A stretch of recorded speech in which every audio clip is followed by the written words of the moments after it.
एक महिला अनजाने में खाई के नीचे एक दुर्लभ दिव्य जड़ी बूटी खोज लेती है। वह तुरंत अपने घाव से लगा हेयर पिन निकालती है और उस जड़ी बूटी का एक फूल तोड़कर मुंह में रखती है और पल भर में उसका शरीर पूरी तरह ठीक हो जाता है। जड़ी बूटी की अद्भुत शक्ति देखकर वह सभी फूल तोड़कर ले जाने का मन बनाती है। तभी अचानक एक छोटी लोमड़ी प्रकट होती है और इशारों में उसे चेतावनी देती है कि यह जड़ी बूटी उसने पहले देखी थी। महिला को यह देखकर गुस्सा भी आता है और हंसी भी। वह सहज ही लोमड़ी को पकड़ लेती है, लेकिन जब उसकी पूंछ को छूती है तो उसे एक अजीब सी जानी पहचानी अनुभूति होती है। तभी उसे याद आता है कि वह 1000 साल पहले राक्षस जाति की रानी थी जिसने एक 9 पूंछ वाले लोमड़ी से प्रेम किया था, लेकिन उसी प्रेम के कारण उसे अपने ही लोगों ने धोखा दिया और उसकी आत्मा का एक अंश खाई में कैद कर दिया गया था। आज यह आत्मा उस महिला के रक्त की पहचान कर जाग उठती है और उसके शरीर में समा जाती है। साथ ही उस शरीर की पुरानी यादें भी सामने आती हैं कि वह महिला एक बड़े सामंती परिवार की सबसे बड़ी बेटी थी जिसे उसकी सौतेली बहन ने ईर्ष्या में अपमानित कर खाई में धक्का दे दिया था।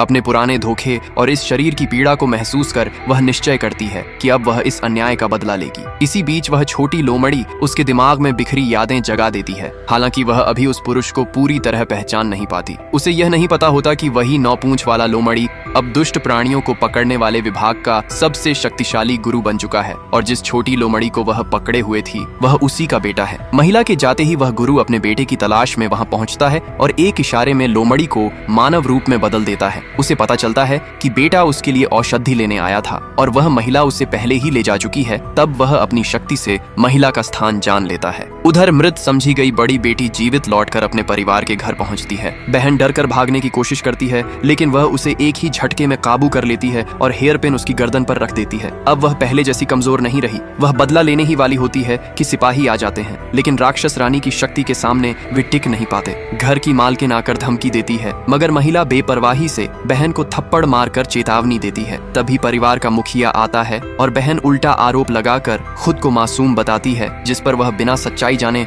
उसी पर विश्वास कर लेता है। महिला ठंडे स्वर में उसे याद दिलाती है कि वह एक विशेष कुल की है और उसके जीवन मरण का फैसला केवल राजघराना कर सकता है। गुस्से में वह उसे दंड देने की बात करता है तो महिला हंसते हुए खुद के सीने में हेयर पिन घोंप देती है, लेकिन चोट बहन को लगती है क्योंकि उस पर श्राप बंधन लगाया जा चुका होता है। इसी समय वह शक्तिशाली गुरु वहां पहुंचता है। महिला उसकी बाहों में लोमड़ी को देखकर अतीत की यादों में खो जाती है और गुरु भी उसे देखते ही राक्षस रानी के साथ बिताए अपने पुराने पलों को याद कर स्तब्ध रह जाता है।